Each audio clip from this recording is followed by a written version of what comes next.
Jindal steel and power के हमारे यहाँ आज प्लांट के ईडी पंकज मल्हान, सभी हमारे वरिष्ठ अधिकारीगण, स्वामी सत्यबिंदु सरस्वती जी, सभी यहाँ पर उपस्थित मेरे भाइयों बहनों, सभी स्कूल के सभी अध्यापकगण और प्यारे प्यारे बच्चों, आप सभी को मैं 76वें गणतंत्र दिवस की बहुत बहुत बधाई और शुभकामनाएं देता हूँ।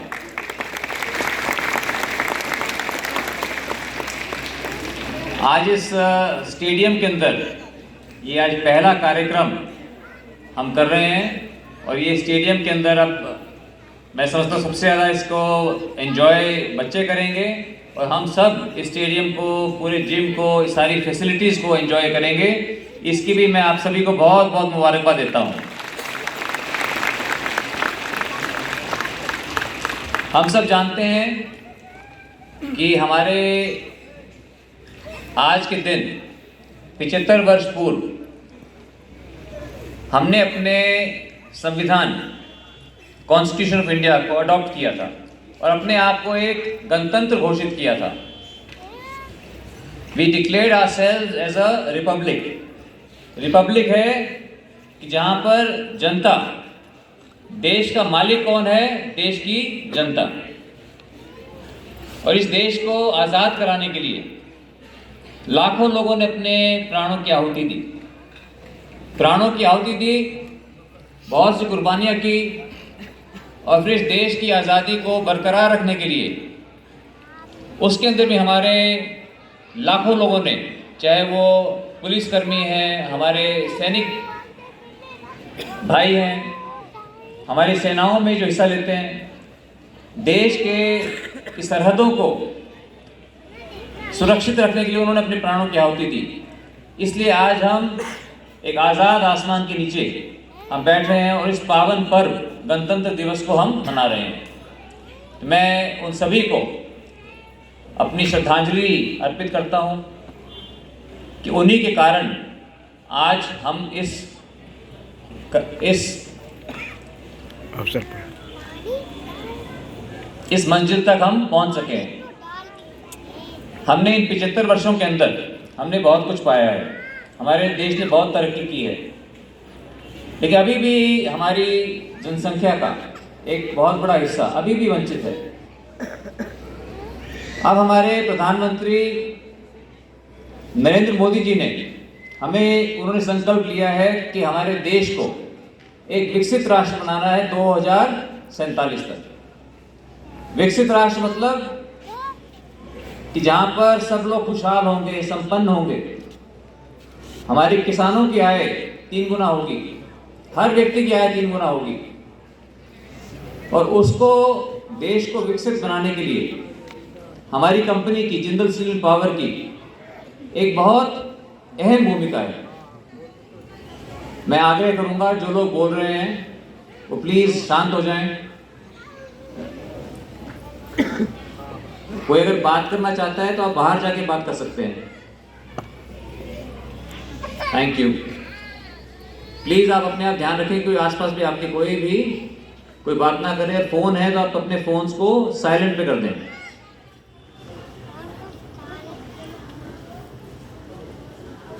हर व्यक्ति को, अब हम चाहते हैं कि हमारा देश विकसित बने, हमें शुरुआत करनी होगी अपने आप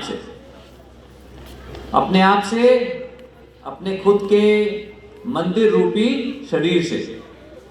क्योंकि हम बड़ी बड़ी बातें करें, हम देश के बारे में बात करें कि देश के लिए हम ये करें, देश के लिए वो करेंगे, और अगर अपने शरीर को हम निगलेक्ट करें, अपनी सेहत का हम ख्याल ना रखें, अगर हम अपनी सेहत का ख्याल नहीं रखेंगे तो हमारा शरीर भी हमारा ख्याल नहीं रखेगा। और जब शरीर ही हमारा ख्याल नहीं रखेगा तो हम देश का क्या करेंगे? तो अगर सही मायने में अगर हम देशभक्त हैं तो हम अपने आप से शुरुआत करके अपने आप को डिसिप्लिन रखें, खुद का ख्याल रखें और फिर मिलजुल कर एक दूसरे की हम मदद करें। भारत माता, हम सब कहते हैं भारत माता की जय। भारत माता कोई दीवार पे टंगा हुआ कोई भारत माता का चित्र नहीं है। भारत या हमारा देश बनता है एक दूसरे से। हम सब मिलकर हम देश बनाते हैं और हमारे देश का सबसे पावन प्रतीक है हमारा तिरंगा झंडा, हमारा राष्ट्रीय ध्वज, जिसे हमने फहराया। और आप जानते हैं कि 10 साल तक मैंने संघर्ष किया था। जब मैं 22 साल का था तब मैंने ये शुरुआत की थी कि हर व्यक्ति को, हर भारतीय को हर रोज देश के झंडे को फहराने का हक होना चाहिए। और उसके पीछे मकसद क्या था? झंडा फहराने से, झंडा दर्शाने का एक ही मकसद है, ये एक प्रतीकात्मक कदम है, सिंबॉलिक जेस्चर। प्रतीकात्मक कदम है कि जब कोई व्यक्ति तिरंगा झंडा दर्शाता है तो अपने मजहब से ऊपर उठकर, अपने राजनीतिक दल से ऊपर उठकर, अपनी जाति, अपनी क्षेत्रवाद से ऊपर उठकर वो केवल यही दर्शाता है कि वो एक भारतीय है और उसे अपने देश पर विश्वास है, वो अपने देश से प्यार करता है।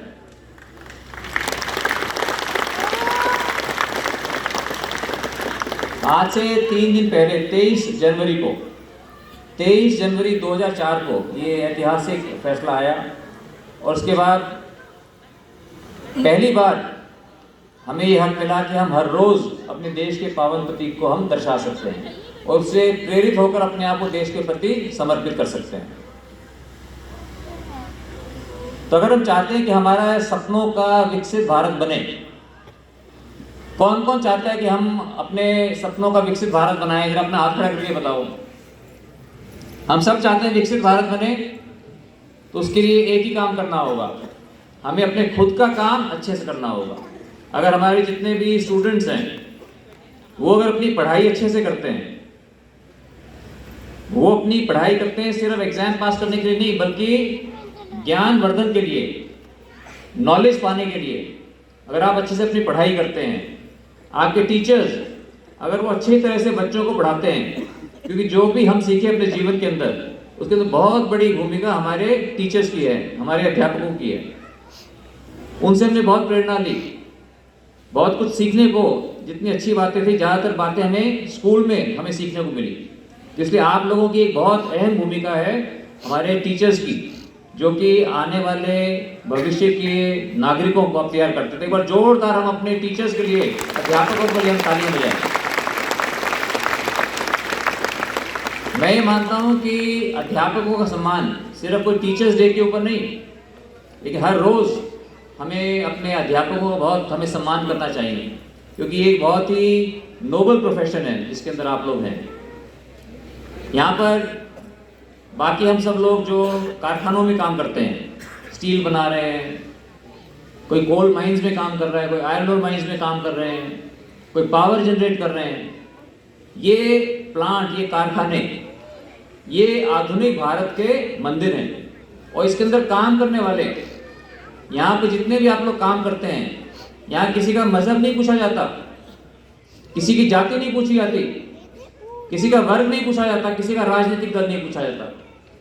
इस आधुनिक भारत के मंदिर के अंदर तिरंगे झंडे के नीचे हम सब एक हैं।